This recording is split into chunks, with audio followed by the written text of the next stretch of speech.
दोस्तों आज पेश है नेक दिल खुशीराम और मायावी अंडा। ये खबर चित्र है दोस्तों। लग कोई 100 साल पहले की बात है। रामगढ़ के राजा भानु प्रताप राज करा करता थे। एक उनकी रानी व प्यारी सी बेटी जिसका नाम सपना था। राजा बड़ा दयालु और न्यायप्रिय था। वह प्रजा के दुखों को अपना दुख समझता था। मैं लुट गया महाराज, बर्बाद हो गया, दुखी मत हो, विरुद्ध बताओ क्या दुख है। महाराज, मैं अपनी जिंदगी भर की कमाई के रूप में 50 सोने के सिक्के जमा करने रखे थे। कल मेरे सारे सिक्के चोरी हो गए और मेरे परिवार का गुजारा करने के लिए मेरे पास एक खोटा सिक्का भी नहीं है। अब क्या करूं महाराज। वो राजा ने उसकी मुसीबत जानकर तुरंत आदेश दिया, खजांची इस विरत को राजकोष से 50 सोने के सिक्के दिए जाएं और चोर को पकड़ने का काम गुप्तचरों को सौंप दिया जाए। जो गया महाराज। लेकिन उस दिन रामगढ़ राज्य में एक गांव में दोपहर के समय एक अजीब घटना घटी। अरे देखो, सारा आकाश साफ है, फिर यह घना काला बादल कहाँ से आ गया। छोड़ो भी भैया, यह काला बादल कौन सा हमको नुकसान पहुंचाने आ रहा है। तभी काले बादल में एक सफ़ेद अंडा दिखाई देने लगा और वह अंडा आकार काफ़ी बड़ा था। है यह क्या हो रहा है। बादल के बीच विशालकाय अंडा, मुझे तो यह कोई मुसीबत लग रही है। फिर अचानक अंडे से आवाज़ आई, सुनो रामगढ़ के वासियों, एक महान जादूगर कुंड बैग का सेवक हूँ। मुझे जादुई कुंड बैग ने यहाँ भेजा है। और उस आवाज़ को सुनकर लोग भयभीत हो उठे। किसी तरह कुछ देर बाद युवक ने साहस करके पूछा, मगर तुम्हें जादूगर ने यहाँ क्यों भेजा है। मैं यहाँ इसलिए आया हूँ कि तुम सभी को अपनी धन दौलत लेकर जादूगर कुंड बैग की जय का जय बोलो और धन दौलत आकाश में फेंक दो। और ध्यान रहे, जिसने भी यज्ञ का पालन नहीं किया तो उसे जला कर राख कर दूंगा। हाँ। यह चेतावनी सुनकर लोग में खलबली मच गई। हे भगवान, यह सब क्या हो रहा है। नहीं नहीं, हम अपनी कड़ी मेहनत और खून पसीने की कमाई इस तरह नहीं जाने देंगे। तभी एक साहसी युवक वहाँ चिल्लाया, डरो मत भाइयों, ये कोई जादूगर का दूत वूत नहीं है। यह हमारा कुछ नहीं बिगाड़ सकता। इसे कानी कोड़ी भी नहीं देंगे। हाँ हाँ, इसे धन दौलत कभी नहीं देते। मैं भी नहीं दूंगा। और उनकी बातें सुनकर अंडा क्रोध भरे स्वर में बोला, तो तुम नहीं मानोगे। अब मजबूरन मुझे दूसरा तरीका अपनाना पड़ेगा। इतना कहकर अंडा खामोश हो गया और चिर दी, ओ भागो भागो, वरना आग के गोले हमें जला डालेंगे। हाय मेरा गल जल गया, मेरा बच्चा बचाओ। आह, मेरा पूरा परिवार जल गया। तभी रामगढ़ के लोगों, अब भी समय है। महान जादूगर कुंड बैग की आज्ञा का पालन करो, वरना पूरे रामगढ़ को के सभी को राख में बदल जाओगे। आखिर मौत के डर से सबने अपने हार मान ली। ठीक है, हम अपनी सारी दौलत आकाश में फेंक दूंगा, लेकिन पहले आग के गोले बरसाना बंद करो। हाँ हाँ, अपनी सारी दौलत धन देने के लिए तैयार हूँ। शाबाश, तो अब तुम्हें जीवन दान दे रहा हूँ, अब देर न करो। और अगले ही पल अंडे से आग के गोले बरसने बंद हो गए और उसके स्थान पर पानी ने ले लिया। और फिर क्या था, तो लोगों ने अपनी दौलत आकाश में उछालनी शुरू। जय जादूगर कुंड बैग की, यह लो हमारी दौलत स्वीकार करो। देखते ही देखते लोगों द्वारा फेंका गया धन वापस नीचे गिरने की बजाय आकाश में फैले बादल में समा गया। और थोड़ी देर बाद, सुनो रामगढ़ के वासियों, कल फिर आऊँगा और ध्यान रखना, कुछ और भी लेकर जाऊंगा। पर सावधान, जिसने जादूगर काल वृक्ष से टकराने की कोशिश की उसका परिणाम मौत होगा। हाँ। चेतावनी देने के बाद अंडा बादल में समा गया। हे भगवान, कल फिर आएगा और अब जाने क्या लेकर जाएगा। हमें अपने राजा भानु प्रताप के पास चलना चाहिए। वह इसी विपत्ति से छुटकारा पाने का उपाय बताएगा। हाँ, तुम ठीक कहते हो, हमें महाराज के पास चलना चाहिए। फिर लोग राजा भानु प्रताप के पास फरियाद लेकर पहुंच गए और उन्होंने सारी बात बताई। सब कुछ सुनकर वह चकित हो उठे। मंत्री जी, काले बादल के बारे में आपका क्या ख्याल है। महाराज, मुझे जादूगर काल कुंड भैरव बड़ा खतरनाक जादूगर लगता है। अतः मेरी राय यह है कि कल वह काला बादल आए तो हमें उसकी बड़ी बड़ी तो वो और बारूद में भरकर उस पर हमला कर देना चाहिए। शायद इस तरह वह उसे नष्ट करने में कामयाब हो सके। ठीक है, तो वो का और बारूद में भरकर तैयार रखने का काम अभी से शुरू कर दिया जाए। जो आज्ञा महाराज। और दूसरे दिन, सुनो सुनो रामगढ़ के वासियों, तुम सबको अपने पालतू जानवरों को अपने घरे से बाहर निकाल कर खड़े कर दो। मैं उन्हें जादूगर कुंडवर के पास ले जाऊंगा। नहीं मेरे जी, इस तरह से तुम मेरी प्रजा को किसी प्रकार भी नुकसान नहीं पहुंचा सकते। हाँ भानु प्रताप, लगता है तुम्हारी मौत तुम्हें बुला रही है। सैनिकों, तोप के गोले दागो इस शैतान पर। अगले ही पल, हाँ भानु प्रताप, तुम्हारी तोप मेरा कुछ नहीं बिगाड़ सकती। और आवाज़ के साथ ही अंडे में कुछ किरणें निकली और सैनिकों से टकराई।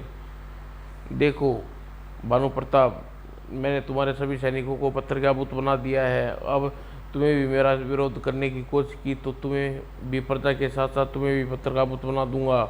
नहीं नहीं, तुम भले ही पत्थर का बना दो, लेकिन मेरी प्रजा के साथ ऐसा सलूक मत करो। तो फिर अपनी प्रजा से कहो कि अपने पालतू पशुओं को घर से बाहर निकालें। मजबूर होकर राजा ने प्रजा को आदेश दिया, प्रजाजनों, मैं मजबूर हूँ और तुम्हारी कोई सहायता नहीं कर सकता। अगर तुम्हें अपने पालतू पशुओं को इन्हें न दिया तो यह जादुई अंडा तुम सबको पत्थर का बना देगा। और राजा के आदेश पर रामगढ़ वासियों ने तुरंत ही अपने अपने पशु को बाहर निकाल कर खड़े कर दिए। किंतु पल भर में करिश्मा हुआ और सभी पशु बादल में उड़कर बादल में समाने लगे। और कुछ देर बाद, हाँ राजा भानु प्रताप, रामगढ़ वासियों को 2 माह के बाद फिर आऊँगा। अपने साथ कुछ अन्य चीज़ें और भी लेकर जाऊँगा। इसके बाद अंडे की किरणें निकली और पत्थर बने सैनिक पुनः स्थापित हो गए और फिर काला अंडा बादल में समा गया। फिर देखते ही देखते आकाश साफ हो गया। और इस समस्या को समाधान करने के लिए तुरंत ही दरबार में एक सभा बुलाई। आप सभी जानते हैं कि जादूगर काल भर हमें बर्बाद कर रहा है। उससे छुटकारा पाने के लिए हमें कुछ न कुछ तो करना ही होगा, वरना हमारा अंत निश्चित है। और यह महाराज, यह बहुत ही दुष्ट शक्तिशाली जादूगर है। भला हम उस साधारण मनुष्य उसका क्या बिगाड़ सकते हैं। वह मेरी यही राय है कि सारे राज्य में घोषणा कर दी जाए, जो जादूगर काल भैरव को समाप्त कर देगा। आधा राज पाट दिया जाएगा कि साथ में राजकुमारी सपना का विवाह भी कर दिया जाएगा। और राजा राजगुरु की बात उचित है, उन्हें आदेश दिया, मंत्री जल्दी पूरे रामगढ़ को घोषणा करा दी जाए। जो आज्ञा महाराज। जल्दी ही पूरे राज्य में घोषणा करा दी। सुनो सुनो सुनो, जो व्यक्ति जादूगर कुंड भैरव को मारेगा उसकी विवाह राजकुमारी सपना से किया जाएगा और उसके आधा राजपाट दिया जाएगा। डम डम। घोषणा सुनकर लोग में कानाफूसी होने लगी। दुष्ट जादूगर काल भैरव से भला कौन मारेगा, इतनी शक्तिशाली किसके पास है। सबको अपनी जान प्यारी है भैया, फिर भी भला राजकुमारी से विवाह करने कौन दहेज में अपनी मौत मांगेगा। घोषणा करने के कई दिन बाद भी कोई नहीं आया। राजा चिंतित हो गए। मंत्री जी, यह बात कोई भी वीर राज दरबार में नहीं आया। लगता है सब अब हमारा अंत निश्चिंत है। महाराज थोड़े दिन और इंतजार कर लो, तब तक कोई न कोई आया तो ठीक है। आपको प्रजा को भगवान भरोसे छोड़ना होगा। और काफ़ी दिन बीतने के बाद एक दिन दुबले पतले व्यक्ति गधे पर सवार गधे रामगढ़ में प्रवेश किया। भगवान भी कैसा अजीब है। नाम तो मेरा खुशी राम है, लेकिन मैं कितना दुखी हूँ। मैंने कहाँ नौकरी की तलाश की, निराशा हाथ लगी। शायद मुझे रामगढ़ में ही कोई काम मिल जाए, परंतु यहाँ तो पहले ही सबके चेहरे लटके हुए नजर आ रहे हैं। क्या हो सकता है, जानना चाहिए। तभी उस पास गुजरते एक व्यक्ति को रोका। अरे भाई ज़रा सुनना, बोलो क्या बात है। क्यों भाई, यहाँ पर इतनी खामोशी क्यों है। सबके चेहरे क्यों लटके हुए हैं। शायद तुम यहाँ नए आए हो, मुझसे यह सब न पूछते। हाँ भाई, सच कहते हो, यहाँ नया आया हूँ, पर बात क्या है। तब उस व्यक्ति ने सारी बात सुखीराम को बताई। ओह, तो यह माजरा है। सुनो भाई, मैं राजा के पास जाना चाहता हूँ। मैं ख़त्म करूँगा उस जादूगर कुंड भैरव को। इतना सब कुछ जानने के बाद भी तुम कुंड भैरव को मारने की सोच रहे हो। क्या अपनी जान प्यारी नहीं है। देखो भाई, न तो कोई मेरा आगे है न कोई पीछे है। मेरी मौत पर आंसू बहाएगा। अगर मैं मरने से सबके दुख दूर हो जाए तो इससे बढ़कर मेरे लिए क्या पुण्य का काम हो सकता है। बड़ा मूर्ख आदमी है जो अपनी जान जान की न सोचकर दूसरों के बारे में सोचता है, इसकी मौत निश्चित है। और उसे सोच में डूबा देख, अरे भाई क्या सोचने लगे, मुझे राजा दरबार में पहुंचा दो ना। ठीक है, तुम्हारा यही इरादा था, चलो मेरे साथ। और राज दरबार में पहुंचकर महाराज की जय हो। कौन हो तुम, योग क्या चाहते हो? महाराज, मैं जादूगर कुंड बैग को समाप्त करने चाहता हूँ, अतः आप मुझे आज्ञा दें। भला तुम एक साधारण योग किया काम कैसे कर सकोगे? महाराज, आप इस संबंध में अधिक विचार न करें, मुझे इजाज़त दे दें। ठीक है, तुम्हारी यही जिद है तो हम तुम्हें अस्तबल से अपने लिए घोड़ा अनुसार अन्य सामान जो चाहिए ले सकते हो। नहीं महाराज, मुझे किसी चीज़ की आवश्यकता नहीं है, मुझे गधे पर ही अभिमान पर निकलूंगा, जैसी तुम्हारी इच्छा। और फिर सुखीराम कुंडबैर की तलाश में निकल पड़ा। मुझे जंगल में जाकर किसी साधु महात्मा से तलाश करनी चाहिए। बड़े वे साधु बूढ़े बचपन से सुना है कि साधु महात्माओं के पास चमत्कारी चीज़ें होती हैं जिसकी मदद से जादूगर को से आसानी से टक्कर ली जा सकती है। चलते चलते सुखीराम झील के किनारे जा पूछा, आओ प्यारे गधे, इस झील में पानी पीकर अपनी प्यास बुझा लो और थोड़ा सुस्ता लो। और अगले पल सुखीराम ने अच्छी तरह से पानी पिया और गधा चिल्लाने लगा, ढेचू ढेचू ढेचू। अरे गधे, ढेचू ढेचू सुनकर सुखीराम ने गधे की ओर देखा। प्यारे गधे, इस तरह से क्यों चिल्ला रहे? चुपचाप पानी पियो और हरी हरी घास खाओ। लेकिन गधे का चिल्लाना बंद न हुआ।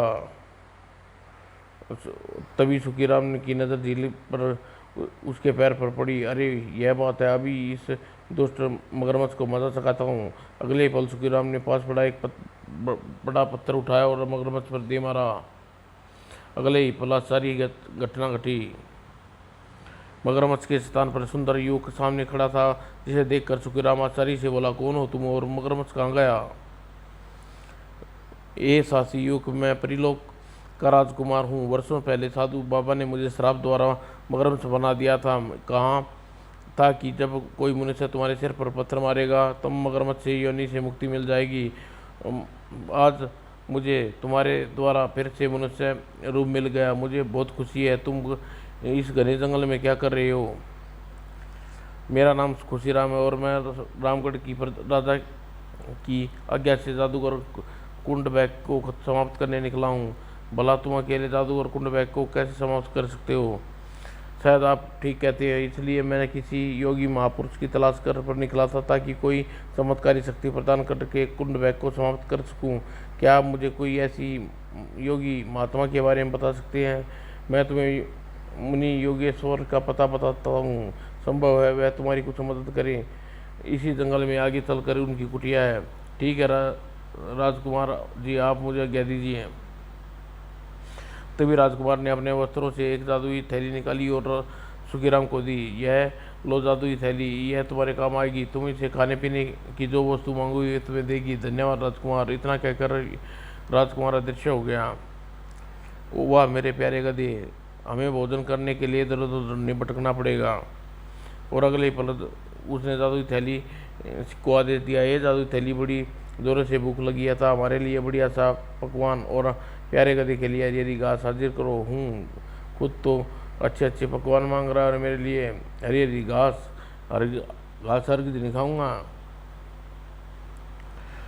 और गधे ने अपना बेसुरा अलाप जैसे ही उसकी बात का समर्थन किया, लेकिन गधे ने उस घास की तरफ नज़र भी न डाली। तेजी से खुशीराम की तरफ लपका और उसकी दुलती झाड़ दी। तड़ाक!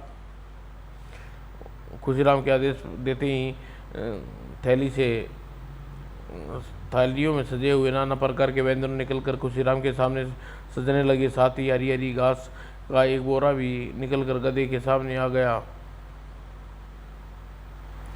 और अगले ही पल थालों के सजे व्यंजन को सफाया करने लगा। हूँ साला गधा, आज कर नाना प्रकार का व्यंजन देखकर अपनी जन्मजात चारे को भूल गया और मुझे दुलत्ती मारकर इसका सफाया कर दिया। यह सोचकर सुखीराम उठा और व्यंजन से भरी हुई थाली उठाकर स्वयं भी भोजन करने लगा। चल कोई बात नहीं बेटे, खा ले, तू भी क्या याद रखेगा कि इससे पाला पड़ा है।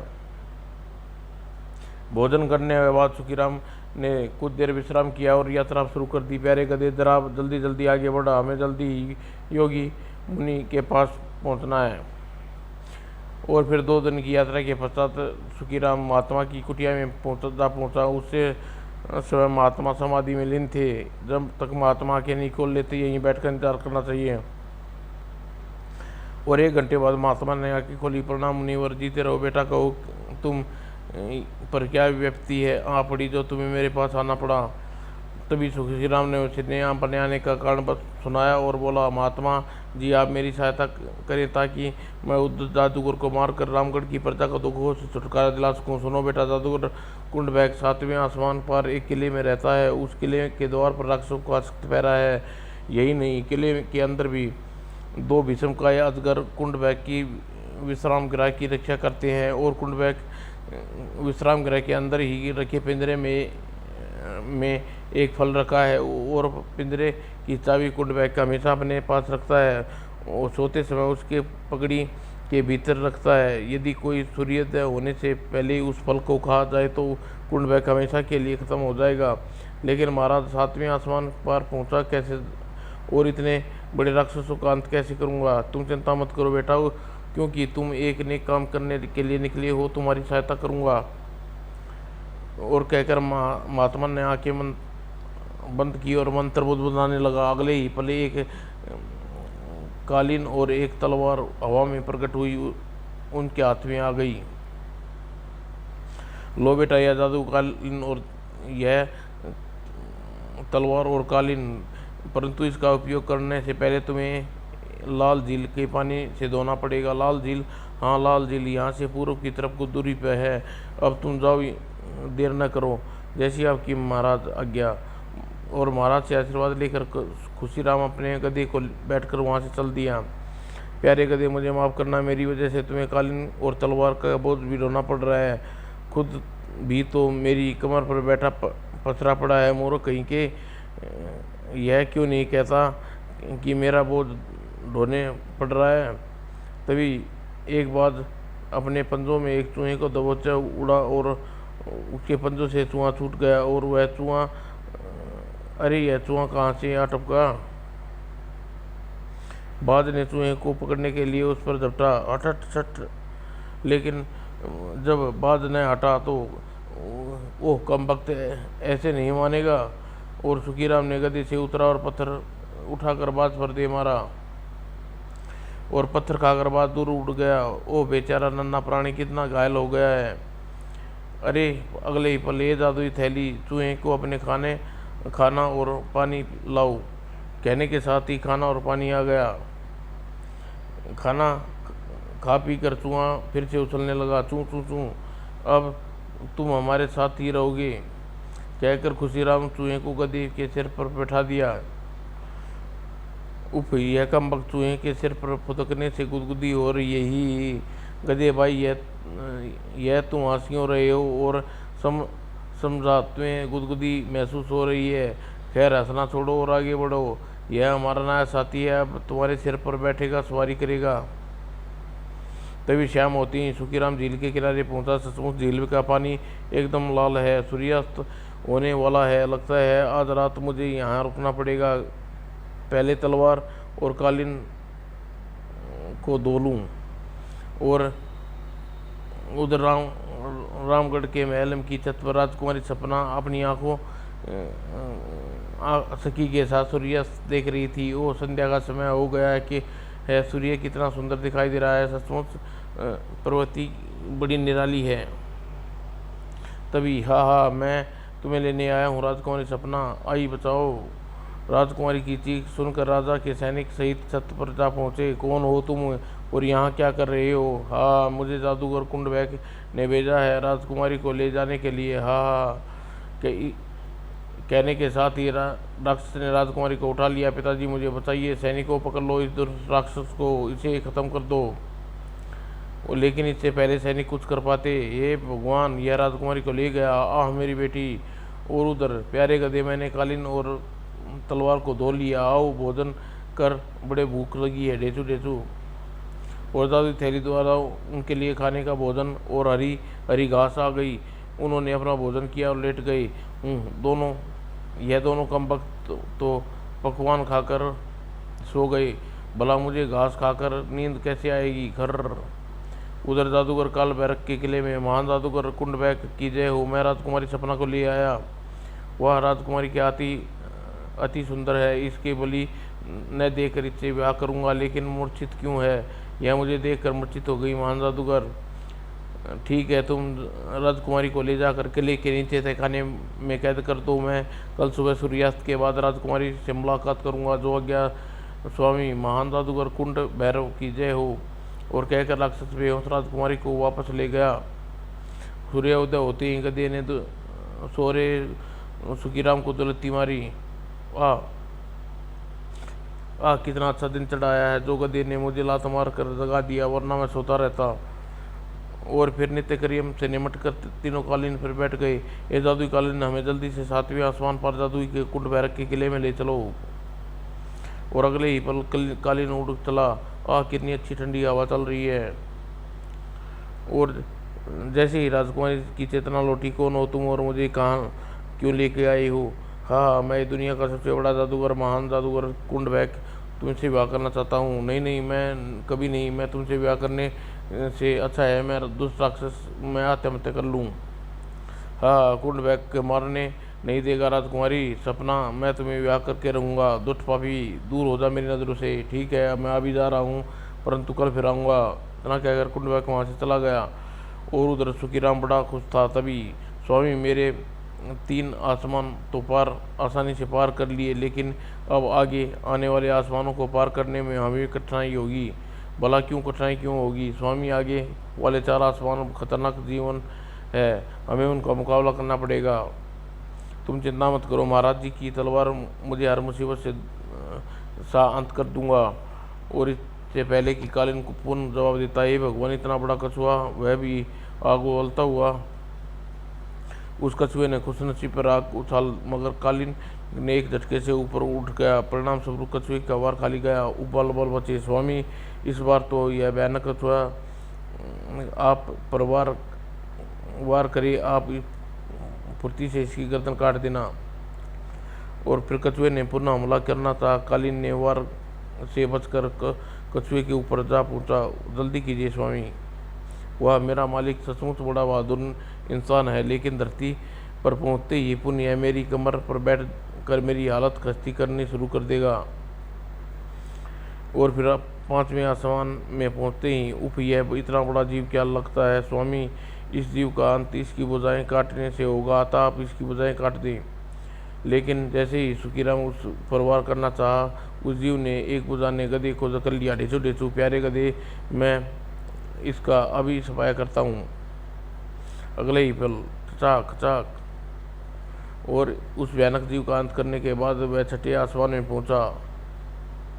लेकिन कालीन तेजी से आगे बढ़ता हुआ अजगर की पूंछ की ओर पहुंचा। सुखीराम ने तलवार का वार पूंछ पर किया। खचाक, उफ।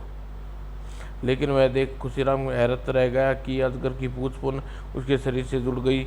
और अगले पर सुखीराम के पेट पर वार किया, लेकिन अजगर का शरीर फिर जुड़ गया। यह देख खुशीराम परेशान हो गया। न जाने इसका अंत किस तरह होगा। इसका शरीर तो बार बार कटने के बाद भी जुड़ जाता है। लेकिन तभी कालीन उसकी समस्या का हल करता हुआ बोला, आप स्वामी, आप तलवार से इसकी आँख फोड़ दें, शायद ऐसा करने से यह मर जाए। और खुशीराम को मौका देकर फुर्ती से तलवार अजगर की आंख में घुसेड़ दी। आंख पर किए गए वार से अजगर की मौत हो गई। सचमुच अजगर खत्म करना कितना आसान नहीं था स्वामी। अब हम 7वें आसमान की सीमा में पहुंचने वाले हैं, आप सावधान रहना।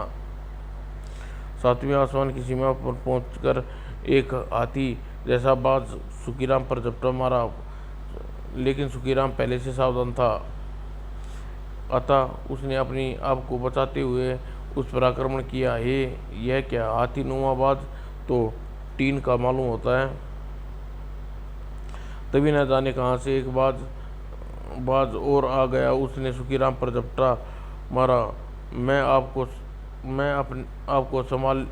अपने आप को संभालिए, मैं तेजी से नीचे की ओर जाता हूँ। नीचे जैसे ही नीचे होऊंगा, दोनों बाज आपस में टकरा जाएंगे।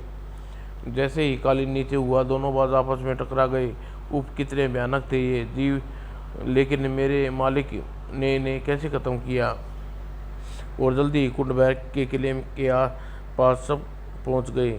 वह 7 आसमान ऊपर, यह किला कितना अद्भुत है, पृथ्वी लोक से कई गुना अधिक हरियाली है। तभी कालीन धरती पर उतरा। मेरे स्वामी, जादुई शक्ति यहीं तक सीमित थी। अगर मैं जादूगर के किले के अंदर गया तो मेरी सारी शक्ति नष्ट हो जाएंगी। अतः आप स्वयं उतर कर किले के अंदर जाइए, आपका यही इंतजार करूंगा। कोई बात नहीं, किले के जाकर अकेले ही जादूगर कुंडबैग को समाप्त करके वापस लौटता हूँ। जब सुखीराम तलवार और चूहे को साथ लिया और गधे को कालीन के पास छोड़कर जैसे ही सुखीराम किले में जाने को किले की रक्षा करने वाले 2 राक्षस उसकी ओर लपके। लेकिन खुशीराम तनी के बिना घबराया और राक्षसों से भिड़ गया। हाँ, और काफ़ी देर तक उन दोनों राक्षसों के वार किए, लेकिन कोई असर न पड़ा। सुखीराम परेशान हो गया, न जाने इन राक्षसों पर किस चीज़ से प्रहार का असर होगा।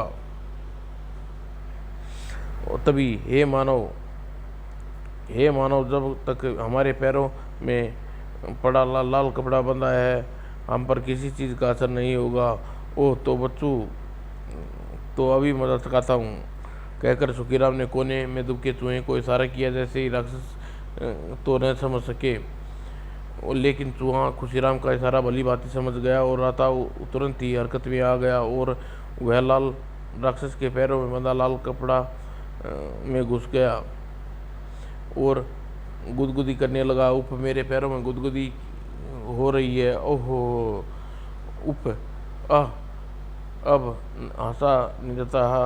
और फिर तंग आकर राक्षस अपने पैरों में बंधा कपड़ा खोलकर फेंक दिया। उधर मौका देखते ही खुशीराम ने एक तलवार राक्षस की आंख में फोड़ दी और दूसरे राक्षस भी तंग आकर अपने पैरों में कपड़ा उतार कर दूर फेंका। राक्षस को असावधान पाकर खुशीराम ने उसकी गर्दन काट दी। राक्षस के मरते ही चूहा उछलकर खुशीराम के पास जा पहुंचा और जब खुशीराम ने कुंडबैग के विश्राम गृह के पास पहुंचा तो वहां पहरा दे रहे दोनों नागों ने उस पर आग उगली। बुरे फंसे, लेकिन मैं इनका गुरु हूँ, मजा सिखाता हूँ। अगले ही पल खुशीराम ने एक ऊंची छलांग लगाई और खुशीराम विश्राम गृह में पहुंचा। पिंजरा उठाया लिया और उसने कुंडबैग का मृत्यु जयफल रखा था। इस पिंजरे का ताला चाबी कैसे खोलूं? कुंडबैग की पगड़ी में रखी है। सोता हुआ खुशीराम विश्राम गृह के बाहर निकल गया, लेकिन यह बात से अनभिज्ञ था कि पिंजरा उठाने हुए कुंडबैग की नींद खुल चुकी थी। किसने हिलाया मुझे? यहाँ तो कोई नहीं है। और जैसे ही उसकी नज़र उस स्थान पर पड़ी जहाँ पिंजरा रखा था, बुरी तरह घबरा गया। अरे पिंजरा कहाँ गया? कहीं पिंजरे में रखे फल को कोई खा न जाए। अगले ही पल वह भयभीत मुद्रा में बाहर की ओर भागा। बाहर खुशीराम के हाथों में पिंजरा देख वह बुरी तरह चिल्लाया, पिंजरा मुझे दे दे वरना जलाकर भस्म कर दूंगा। दुष्ट राक्षस जादूगर, अगर तूने मुझे टच भी किया तो मेरे साथ साथ तुम्हारा पिंजरा भी भस्म हो जाएगा और इसके साथ तुम्हारी मृत्यु प्राप्त हो जाएगी। सुखीराम की बात सुनकर कुंडबैग बुरी तरह डर गया और पिंजरा प्राप्त करने का कोई उपाय न देखकर उस पर छलांग लगा दी। ठन और चाबी को देखते ही खुशीराम खुशी से चिल्लाया, चूहे मित्र, चाबी को लेकर फटाफट पिंजरे का ताला खोलो। और चूहे ने फुर्ती से चाबी मुंह में दबाई और ताला खोलने लगा। उधर राजकुमारी सपना कमरे के बाहर पहरा देते हुए राक्षस पिंजरा गिरने की आवाज़ सुनकर चौंका। जैसे ही कारण जानने के लिए पहुंचा, चौंक गया। यह क्या हो रहा है?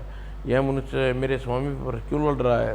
तभी कालबैग चिल्लाया, भगत, इस दुष्ट मनुष्य से निपटो, फल की रक्षा करता हूँ। और अपने स्वामी का आदेश पाकर भगत खुशीराम पर भिड़ गया और जादूगर ने चूहे को उठाकर दूर फेंकते हुए पिंजरे का फल उठा लिया। हाँ, अब मुझे कोई नहीं मार सकता। उधर मौका पाते ही सुखीराम ने अपनी तलवार से राक्षस का सिर उड़ा दिया और अगले ही पल फल जमीन पर गिरते ही तेजी से मुख्य द्वार की ओर लुढ़कने लगा। वो फल लुढ़क रहा है कर दूर हो जा रहा है। अब यह कहीं गुम हो गया तो कुंडबैक को मारना मुश्किल हो जाएगा। मुझे इसके पीछे जाना चाहिए। मुझे किसी तरह दौड़कर इस फल को पकड़ना चाहिए, वरना मेरी खैर नहीं। और तेजी से लुढ़कता हुआ फल बाहर इंतजार कर रहे गधे एक कालीन के पास पहुंचकर रुक गया। ओह फल, मैंने आज तक घास ही खाई है अथवा पकवान, लेकिन कोई फल नहीं खाया। जल्दी से खा लूँ, वरना खुशीराम आ गया तो यह फल भी वह खा जाएगा और मैं टापता रह जाऊंगा। अगले ही पल, अरे यह कैसा फल था, जैसे मेरे चबाने से वैसे ही किसी प्राणी की तरह चिल्ला रहा है, हाय। और गधे के चबाते ही फल के पीछे दौड़ता आ रहा बैकुंठ लड़खड़ाकर जमीन पर गिर गया और कराने लगा, हाय मरा, हाय मरा। कुछ ही पलों में वह जादूगर कुंडबैक चीख कर दम तोड़ दिया। जादूगर का दम तोड़ते ही उसका सारा मैल तिलस्म खत्म हो गया। अतः वह राजकुमारी सपना वहाँ आ पहुँची। आप कौन हैं? और आप तो कोई राजकुमारी लगती हैं। अब राजकुमारी सपना ने अपनी सारी आप बीती कह सुनाई। सुनकर राजकुमारी जी, मैं आपको यहाँ से तुरंत चल पड़ना चाहिए। हाँ चलो, तुम ठीक कहते हो। तभी ठहरो, यह किसकी आवाज़ है? और जैसे ही सुखीराम की नज़र आकाश की ओर उड़ गई, मैं जादूगर कुंडबैक का गुलाम, लेकिन अब मैं मुक्त हो गया हूँ। ओह, तो मैं समझा था कि जादूगर कुंडबैक को मरने के साथ तुम भी समाप्त हो गए होगे। नहीं, मैं भी समाप्त नहीं हुआ। आज से 4 दिन बाद मैं रामगढ़ जाऊंगा और लोगों को अपनी वस्तुएं वापस कर दूंगा, और सब करने के बाद इस जीवन से मुक्त हो सकता हूँ। लेकिन मुझे यह तो बताओ कि कुंडबैक धन दौलत और पालतू पशु का क्या करना चाहता था? दौलत पाकर वह दुनिया का सबसे अमीर बनना चाहता था और पशुओं की बलि देकर सिद्धि प्राप्त करना चाहता था। कहकर अंडा दृश्य हो गया। फिर खुशीराम राजकुमारी चूहे को लेकर कालीन पर और वह गधे के पास पहुंचा। जल्दी ही सब कालीन पर सवार हो गए। ये जादुई कालीन, हमें जल्दी रामगढ़ के महल ले चलो। और अगले ही पल, और 4 दिन के सफर के बाद कालीन रामगढ़ के महल पर उतरा। यह चमत्कारी कालीन महल में क्यों नहीं उतर रहा? आओ चलकर देखते हैं क्यों उतर रहा है। और जैसे ही राजा रानी उद्यान में पहुंचे, माँ मेरी बेटी तुम कहाँ थी? अरे खुशीराम, तुम सचमुच मेरी बेटी को ले आए? और खुशीराम राजा रानी की सारी बात विस्तार से बता दी। और उसी दिन शाम को, रामगढ़ के वासियों, तुम सबको तुम्हारी वस्तुएं वापस लौटा रहा हूँ। थोड़ी देर बाद, ओह मेरी बकरी, ओह मेरी गाय वापस आ गई, ओह मुझे मेरी धन दौलत मिल गई। अच्छा रामगढ़ वासियों, मैं नष्ट होने वाला हूँ, अलविदा। और अगले ही पल, इस प्रकार खुशीराम के सांस से रामगढ़ के वासियों को सदा के लिए कुंडबैक के आतंक से मुक्ति मिल गई। और फिर राजा ने बड़ी धूमधाम से राजकुमारी का ब्याह खुशीराम के साथ कर दिया। और इसके बाद खुशीराम खुशी खुशी अपने प्यारे गधे और चूहे के साथ राजमहल में जीवन बिताने लगा। तो प्यारे दोस्तों, तुम खुशीराम जैसा बहादुर साहसी बनो। समाप्त दोस्तों।